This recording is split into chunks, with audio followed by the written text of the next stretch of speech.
My name is Gwendolyn Yarbough. I am an entrepreneur. I'm a self-published author of 9 books and counting. So my life has always been circled around from birth until current, but vividly around the age of 14. I suffered from identity crisis. I suffered from depression. I suffered from suicidal thoughts. And so particularly around that age is when I felt that my life was meaningless. I didn't quite understand why I didn't fit in. Why was I misfit? Why was I rejected by my biological father? I was an only child for a very long time, for like 10 years before siblings came along. And so I was raised in 2-parent household, but it was my grandmother and my mother.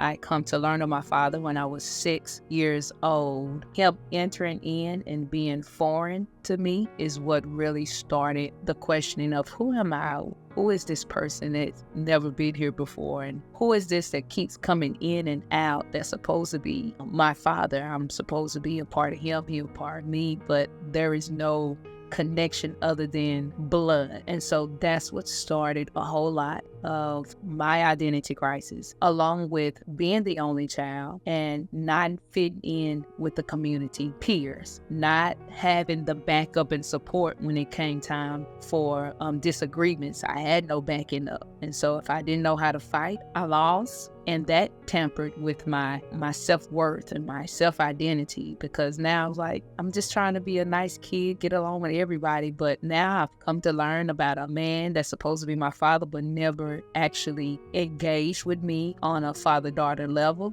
And now I have the peer pressure of, you're not like us, you don't sound like us, you don't look like us, you don't fit in. And then I have myself that I have to look at every single day and ask those questions of, then what is the purpose? What is the point? At 14 years old, no 14-year-old should have to battle mentally with those hard questions of who they are, what their worth is. But here I found myself from 6 to 14, and over the duration of those 7 years of trying to figure out, 7-8 years of who am I? What is the purpose of being here? No one likes me. I'm not accepted by the people I'm supposed to be accepted by. And my life was great until this alleged father showed up. I had no identity crisis. I knew who I was because I was being affirmed by my mother and grandmother and different ones in the community every single day. They told me how beautiful I was. They told me that I was a princess, or you're going to be a great person. And they affirmed me. And it wasn't until the absentee of somebody now becoming present but not consistent had me questioning my existence. The suicide attempt happened when I was 14. I was in junior high. I had got held back, allegedly. I was one of the kids that when your mom says something, you believed what your parents said. And my mom, I remember this day so vividly, and she was like, if I get one more call from the school saying that you are being the class clown, because that was my thing. I wanted to make everybody laugh, make everybody, because I was really, come to find out later, I was really masking my pain. And so that was my outlet. Let me just get everybody to laugh. Let me be Miss Popular. And she was like, if I get one more call, I'm holding you back. And I was like, you can't hold me back. And then it was just too much. It was like, I can't deal with this anymore. I don't want to be, yes, my grades are good. Yes, I don't give my parents any trouble, but this can't be life. This can't be life. And so I remember going into the restroom, and my mom trusted me with her 500 milligram. I was like, I'm just going to take these pills and be out of here. Just sleep out. Harmless suicide attempt. But because that seed was already planted and I was already warned in my mind about it, I did go in the bathroom. I did chug as many as I could, but fear gripped my throat, and I just remember puking like everywhere. And so I later went, about a couple of weeks later, and I wrote about this, how because the seed of suicide had already been planted in me, it's like I gave the enemy a ticket on how to take me out. And so it did turn around and come up where I did accidentally, because I was in severe pain. And if anybody knows anything about menstrual cramps and seasons like that, it was horrible for me, like crawling. That's why my mom trusted me with the pills to begin with, because my cycles was horrible. But I end up accidentally. And I remember just being in and out. And Mom is like, when she called, I always answered immediately because I told you I had a high regard and honor for my mom and a good fear. And so when I didn't respond and I could hear her, she came and saw me almost just lifeless. And I remember her rushing me to the hospital. And the doctor was like, if you would have waited like literally 2 or 3 more minutes, she wouldn't be here. And so I'm grateful that Temp, even when I started it, not knowing that it would manifest in a different form, and I was okay with it. That's the problem. That even though I knew I was under so much pain and the excuses left, but because I had already formed, I want out, and the moment came that I could get out, I just didn't plan it. And it ended up happening anyway. And I think that was more so of God showing me, had the initial plan worked, of what would it look like for me. And that was a scare I needed. My life then became valuable because I got to see the reaction of my mom crying over me as she tries to go get help for her daughter that's in and out. That was an awakening moment. Just shortly after that, my first attempt, and my only attempt, let me say, my first attempt of committing suicide, months later, I accidentally ended up overdosing on those same pills that I attempted to use to take my life. So needless to say, the doctors end up pumping my stomach. They end up running IV through me to get my levels back to normal and all that. But they did let my mom know that had she waited a minute or two later, I would definitely not be sitting here today. And so I'm grateful for my mom's response. I'm grateful that I got to see the backside of what could have happened had that attempt worked. And then here I am at the age of 21, 7 years later, finding myself in a situation that was not favorable. And I end up getting raped at the age of 21. Mind you, I had a 6-month-old child at the time. This was my first time being out. I never was a clubber because I was a new mom. My mom was like, this is your birthday month. Go out, go have a good time, and I'll watch your baby, boy. And so I did that. And on my way there, I hear loud in my ear. I hear clear as day, turn around, don't go. I'm like, literally slam on the brakes, like, I know I'm not tripping. And I was like, I heard it again, turn around, don't go. And all the time, that was a warning for me. By the time I got to the young lady's house, I was so uneasy of what had transpired before me getting there. And I was like, I really need to heed this warning. I don't know what's up, but something is not going to go right tonight. And I found myself going to the club with her. I was being a mediator for her with her and her significant other, as if I was a licensed counselor. Because once again, I've always played the role of being the solution. If I don't know it, I look it up, I will figure it out for you. You can get through this. That's the type of person I've always been. And so here I found myself mediating something that was way bigger than me. And he called me outside, and I remember her grabbing my arm like, don't go out there. Mind you, that's the same words I heard 3 times. Don't go. But when she said, don't go out there, I'm like, you tripping. I'm helping y'all. Like, what's the problem? Just tell me. She was like, next thing I know is my shoelace was untied, and he pointed it out like, don't squat out here, because I had a short dress on, right? No, you don't need to bend over out here. Come sit in my car. And I'm thinking, so naive. I'm so naive, right? Nothing's going to ever happen to me. I'm good. He shuts the door, and I was like, because I didn't want to bend over in front of him. So of course I'm in his seat now, and he shuts the door, and there is no inside handle to the door. I'm stuck. And that's when it dawns on me, go home, don't go. And I was like, I'm in trouble. And so I was like, I'm trying to play it off. What? What's wrong with the door? Gets in the driver's side, like, shut up. I was like, oh my God, this is not good. And he cranks the car up. I said, where are we going? Like, why? What's happening now? What's happening now? He's like, just be quiet. You should have known what was up. I wanted you all along. I used her to get to you. You know, what you think is up. This cannot be happening to me. This cannot. And so he drives off the parking lot. Where he takes me, I have no clue, have never been there. Matter of fact, I had never been to that club before. All of it's new. I'm naive, new mom, and this just cannot be happening to me, right? It's happening to me. Pulls over, and I am a forensics enthused. I grew up watching New York Undercover, so Law and Order, so I know criminally how these people think. And so I was like trying to put these television shows into my own practice, into my situation. I got to be smart about this. I'm in no man's land. And so he does what he does. And I just remember just saying, please, I won't tell anybody. If you just, let's do it at your house. Like, I'm trying to convince him that he can trust me if he just stop. Like, I won't say nothing. I won't tell. Just I'll come over to your house. But he not like this. Don't do me like this. And for whatever reason, I don't know what I said other than saying that. He stops and he takes me back.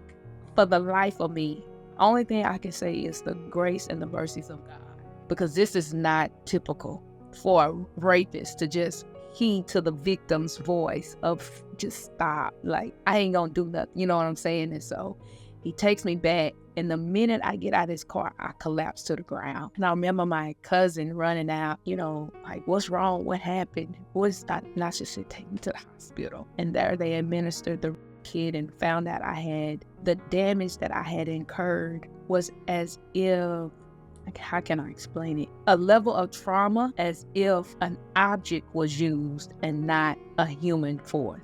And I must have been blanked out because I don't remember that, but documents show different. And my case went to trial twice without me. My grandmother tried to hire one of the premium attorneys known to that area at whatever cost, and he declined the offer and said, I'm sorry, but it's a conflict of interest because that's my informant.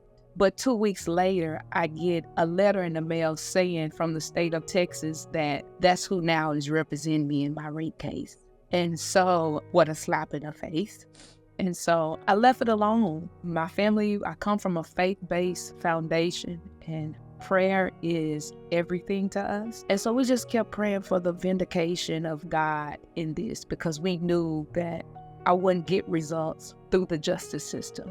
Odds was against me. But 14 years later, from that point of 2000, I was 21, and 14 years later, my brother invites me to church. And I see this quadriplegic in a wheelchair. He doesn't at the time look familiar to me. And the message of the sermon was, God performing a miracle for the man who had a withered hand. And I remember looking at my brother saying, it'll be miraculous for God to heal that individual that's, can't move and have no movement. My brother bucked his eyes at me and looked like, do you know who that is? But he never said it. And it didn't register. And so I was like, yeah. He said, yeah, it'll be cool. And I was like, yeah, it'll be cool. I believe in miracles. It wasn't until that person started back staring at me, it registered. I was my rapist. I had got stories that he was ran over, that he was killed years ago. There was nothing. And at a point, I just kept telling people that knew him, like, don't tell me anything else. 2014, here I am thinking he's dead, could be dead, could be. I didn't know until the night of that service. And I remember once it registered with me that was my rapist, I was so angry at God. I was so furious. And I ran to the bathroom just weeping, because it's like everything just started playing back over in my head. And I said, how could this be? I haven't even got due justice.